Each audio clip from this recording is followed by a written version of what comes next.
Dear student, the most common method to design an IIR type digital filter is the indirect method. In the indirect method, what you have to do from the given specification, first you design an analog prototype filter, and after finding this analog prototype filter, you transform it into the corresponding digital filter. So before you start, first you have to understand what are the parameter, what are the filter specification that you have in hand before you start the filter designing.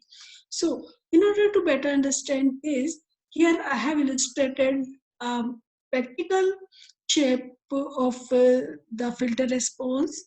X-axis illustrate the analog frequency, where Y-axis indicate the magnitude response of the frequency, and here is you can see the variation of the magnitude response with respect to the increasing frequency value of analog filter. Now, the specification is if that you want to allow a range of amplitude within the passband that is from 1 to 1 upon square root 1 plus epsilon square. Means in this range of variation in amplitude is allowed in the passband. So the frequency up to the amplitude varies in this range is termed as the passband frequency range. So omega p here is indicate the passband analog frequency, and it allow the variation in amplitude in passband from 1 to 1 upon square root 1 plus epsilon square. So here the parameter is epsilon, where epsilon indicate the allowable passband amplitude, and omega p is another parameter which indicate the passband frequency in such case. And omega c, as you are familiar with, that it is a cutoff frequency. 3 dB cutoff frequency means at this point, at this particular frequency, amplitude of the response decayed up to 3 dB level, means it in magnitude term it goes up to 1 upon square root 2, that is equivalent to 0.707. And the third parameter we can see that is the stop band frequency, and stop band frequency is defined as the maximum allowable amplitude in stop band. Means you can see in the stop band, because of the ripples, there is a variation in amplitude from 0 up to a certain level. This particular level is a allowable range of the amplitude for the stop band. So, if in this case, this lambda is a parameter that indicates this allowable range.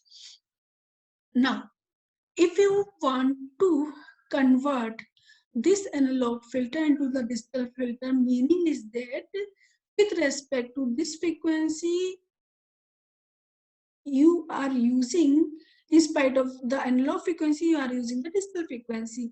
Means there will be a digital passband frequency, digital cutoff frequency, digital stop band frequency corresponding to these allowable ranges of parameter in amplitude.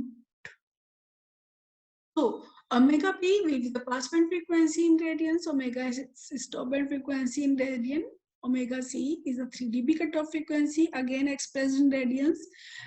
We know the epsilon and lambda as an allowable parameter. Now, there is another way to represent filter response is that here you are seeing this is a maximum amplitude 1, but because of the repel, the amplitude may have certain overshoot, so it may go up to amount lambda p in both the direction. So means when the amplitude range is within this region, means you are allowing or you are considering it for the passband. So in this case, lambda p is a parameter that is a passband error tolerance, and lambda s is a stop band error tolerance, maximum allowable magnitude in stop band.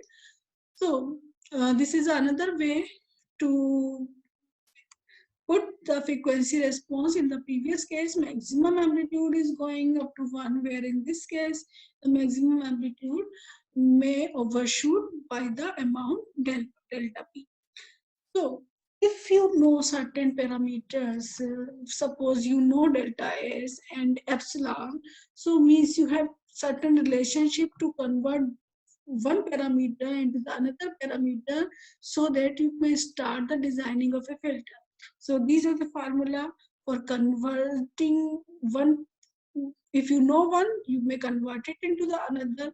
If you know this or this, you may convert it into the another form. So, so we should know that what are the specification we have beforehand, and how we have to apply